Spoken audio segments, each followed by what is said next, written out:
Israel was able to withstand Iran's unprecedented attack this time, while Ukraine is struggling on the front lines of the war with Russia. To tackle these complicated topics, we will speak with Thomas Friedman, American journalist, three-time Pulitzer Prize winner, and columnist for the New York Times. Thomas, it's great to see you again on TV Rain. Great to be with you.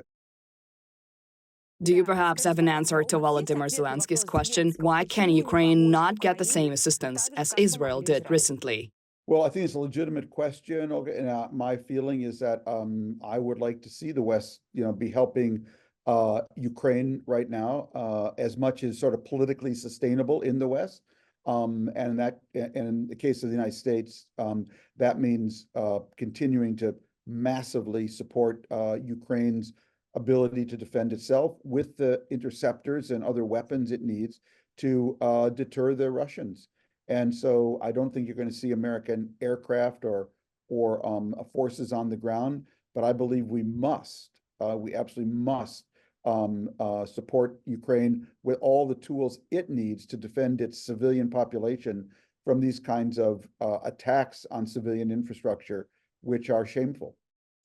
Zelensky said that Israel is no more part of Russia than Ukraine is, and it is clear how such a tight relationship between the U.S. and Israel came to be historically. However, technically, Zelensky is correct in asking, how come we don't deserve similar treatment? While I agree with you that it is inconceivable that we could have American fighter jets shooting down Russian missiles in Ukraine, however, in what way is Putin more dangerous in the U.S.'s eyes than Khamenei?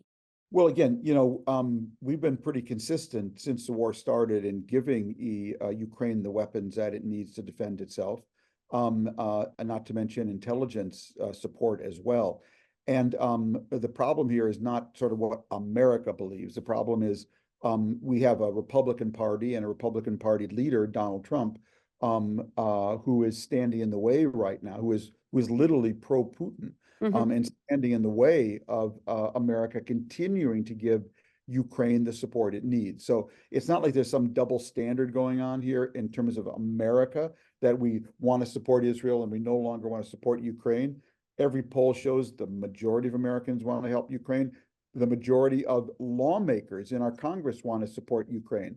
Our problem is this, we have a pro-Putin faction in the Republican Party led by pro-Putin presidential candidate named Trump. So that's the problem. I understand that. However, prior to Trump using Mike Johnson blocked Ukraine aid from passing Congress, could Joe Biden have made a more serious commitment to support Ukraine? The formula before Johnson became the Speaker of the House seemed to be giving Ukraine enough weapons to defend itself, but not enough weapons to be victorious. Or is that not the right way of looking at it? I think that's a very complicated question that military historians will have to sort out, because there's also questions around the tactics that Ukraine chose to deploy during the counteroffensive last year. And I don't think sort of focusing on that right now is very productive. The most important thing to focus on right now is that the United States and its Western allies continue to provide Ukraine with the weaponry it needs to deter Putin. And ultimately, we're going to have some kind of negotiation, because I don't see Ukraine being able to entirely evict Russia from its territory at a price that the Ukrainian people are ready to sustain. And it would be intolerable, absolutely intolerable for Putin to be able to possibly come back and seize Kiev. But I think the only way to have a decent negotiation is if it comes where Kiev is in a position of strength, not weakness.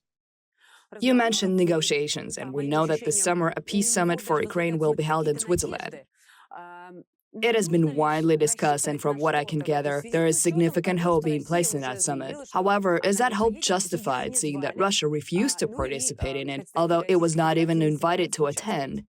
Olga, anything is possible as long as Ukraine is in a strong position. And if Ukraine is not in a strong military position, then I don't think anything is possible. I'm not sure that President Putin is ready for any deal, any fair deal on Ukraine. I think it would be so humiliating for him, given the losses in men, military personnel, and weaponry, for him to concede to anything. It may be we have to wait for some post-Putin era for that. But even if we could get to some kind of ceasefire in Ukraine for a while, that would be I think, an achievement, so that Ukraine and its economy can go forward, and Ukraine can continue to progress. I want to make something very clear. What was going on in the world on October 6th, okay, before Hamas attacked Israel? What was going on in the world was that Ukraine was trying to join the West through the European Union in particular. Israel was trying to join the Arab East by normalizing with Saudi Arabia. And Putin, Russia, with the help of Iran, stopped the first, and Iran and Hamas stopped the second. But this is a very important moment for me. If Ukraine can become part of the European Union, it would be the biggest change in Europe since East Germany joined West Germany. And if Israel could partner with Saudi Arabia, it would be the biggest change in the Middle East since the Camp David peace treaty between Egypt and Israel. So we're at a very important moment. It is vital for the West that Ukraine be able to survive this Russian onslaught, push Russia back, and ultimately join the European Union. I think that would be the greatest defeat for Putin and the greatest pressure on Putin for change in Russia. Lastly, could you please share with us your prognosis for this war?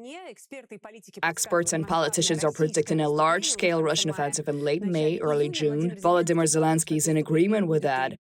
And with that in mind, attempted to make the matter of Ukraine aid in the West more urgent. Do you agree that Putin is preparing something big in 2024? And what should we be expecting? I really can't predict. No one knows. I think a lot will depend on what happens in the Middle East, what will happen in the U.S. Congress, if we can get Ukraine the weapons it needs. That's really what I want to focus on right now. Make sure that Ukraine has the ability to defend itself, because it is so sad to me for the Russian people to think of them as being locked into this endless, stupid war launched by a leader who is really, I think, taking Russia in the wrong direction. Thank you very much. This has been Thomas Friedman, American journalist, 3-time Pulitzer Prize winner, and columnist for the New York Times.